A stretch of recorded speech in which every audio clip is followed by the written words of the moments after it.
तुझा प्रॉब्लेम काय माहितीये? तुला नाही म्हणता येत नाही. तू लोकांना सवयी लावून ठेवलेल्यास. तू लोकांना म्हणजे चुकीच्या लोकांमध्ये वेळ गुंतवलायस, तुझ्या भावना गुंतवलायस. तुझ्या इमोशनल स्वभावामुळे तुझा वापर केला जातो. तुला ते कळत असून पण तू त्यांच्या चुका दाखवू शकत नाहीस, कारण तुला फक्त एवढं माहितीये की चुकीचा तू असतोस. समोरचा चुकीचा आहे हे सांगण्याचं धाडस तुझ्यात नाही. तुझ्या आयुष्यात टॉक्झिक लोक आहेत, त्यांच्यामुळे तुला त्रास होतोय, तरी सुद्धा तू त्यांना सांगू शकत नाहीस, कारण तुझा इमोशनल स्वभाव.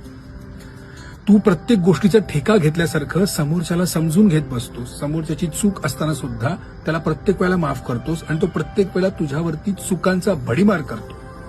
स्वतःवरती इतका अन्याय होत असताना, इतकं टॉर्चर होत असताना पण तू फालतूची सहनशक्ती दाखवतोस.